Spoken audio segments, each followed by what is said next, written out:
Their distinctive brand of comedy brought happiness to many as Les Dennis and Dustin Gee captivated audiences with their amusing performances. Despite the laughs, however, their friendship was tragically cut short. As one of Britain's most cherished comedic pairs, few were aware of the private struggles faced by Dennis's partner. Now, in a candid interview, Les Dennis reveals previously undisclosed details about the partner he lost and the enduring emotional impact it holds to this day. The formation of a comedy partnership.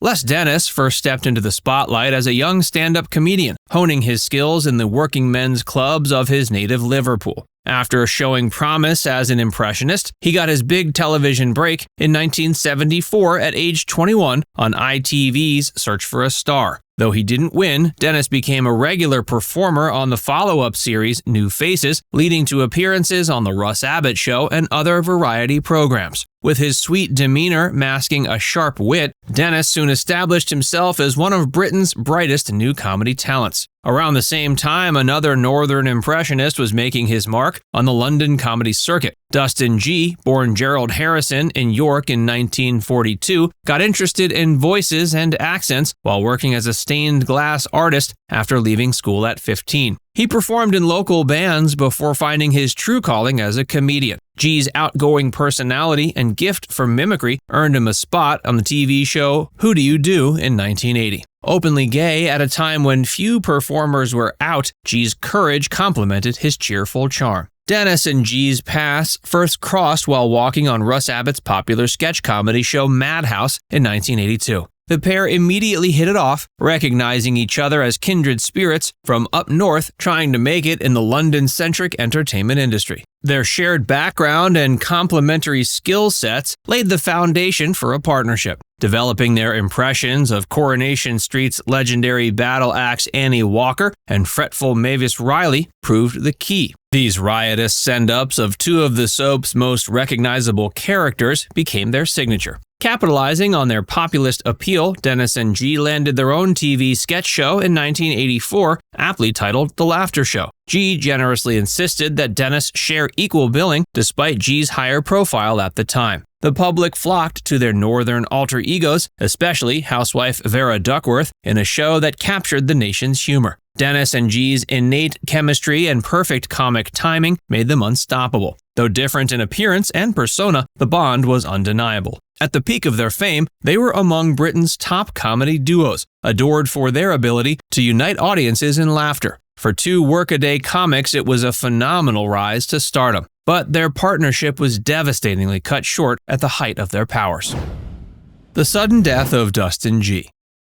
In December 1985, Dennis and Gee were delighted to be cast together as the evil stepsisters in the Christmas pantomime Cinderella at the Southport Theatre, not far from Liverpool. Playing the ugly sisters was a comic dream for the duo, and they infused the roles with their trademark rapport and improvisation. On New Year's Day, 1986, during a performance, Gee complained of feeling unwell after coming off stage. In their dressing room, he collapsed into Dennis's arms, murmuring, "I think I'm dying," before losing consciousness. Gee, just 43 years old, was rushed to the hospital where doctors determined he had suffered a massive heart attack stemming from an undiagnosed heart condition. Tragically, 2 days later, on January 3rd, Dustin Gee passed away. Dennis was shattered at the loss of his closest friend and professional partner. The Panto producers convinced Dennis to go on that evening alongside comedian Jim Bowen, who stepped in to replace Gee. Dennis reluctantly agreed, believing the show must go on. The next week brought Dustin Gee's funeral, a solemn affair attended by the leading lights of British comedy who had loved the gregarious performer. After the emotional service, Dennis again felt obligated to take the stage that night due to another show scheduled.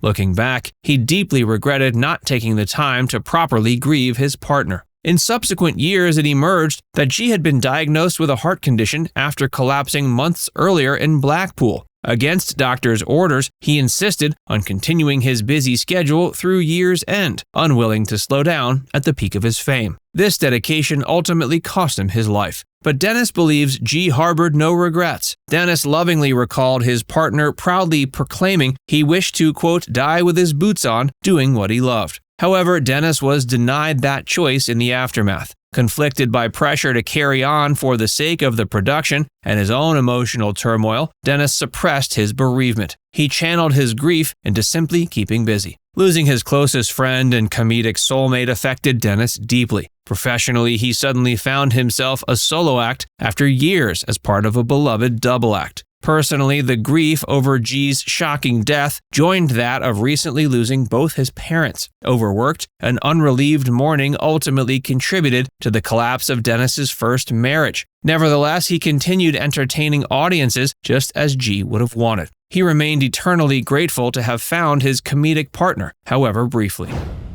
The aftermath and impact on Les Dennis. The sudden loss of his comedy partner left Les Dennis reeling, both professionally and personally. After years performing together night after night, Gee's larger-than-life presence could simply not be replaced. He was now a solo act, coping with incredible grief, yet he felt the pressure to carry on. In emotional interviews decades later, Dennis expressed regret at not taking time to properly process Dustin Gee's death before returning to the stage. Accustomed to suppressing grief in the interest of career obligations, Dennis pointed to the other painful losses where he was denied the opportunity to mourn. When both his parents passed away separately, he was persuaded by producers to continue performing out of a well-intentioned but misguided tribute. Looking back, he wishes he had listened to his broken heart instead of showbiz instincts. He believes that pushing down his grief resulted in poor mental health and the dissolution of his first marriage. Without Gee's shoulder to lean on, Dennis struggled to reconcile no longer having his best friend to share the spotlight with. Professionally, Dennis was now forced to prove he could excel on his own. Personally, the deep pain of losing the irreplaceable Gee compounded his earlier losses. Previously, when feeling low or tackling challenges, Dennis could rely on Gee's friendship and counsel. Now Dennis was navigating his suddenly uncertain future alone. It would take time to rediscover meaning and purpose without his trusted partner. Years later, with proper perspective, Dennis understands the mistakes and does not blame others for the culture of stoicism that exploited his grief. He emphasizes the prevailing lack of awareness surrounding mental health and bereavement. Dennis forgives the misguided decisions by producers and colleagues who pressured him to carry on too soon after tragedy. Most regretfully, he blames himself for not better voicing his needs and taking control of his own well-being during that dark time. Now it's time to hear from you. What's your favorite memory of Les Dennis and Dustin Gee? Let us know in the comments section below.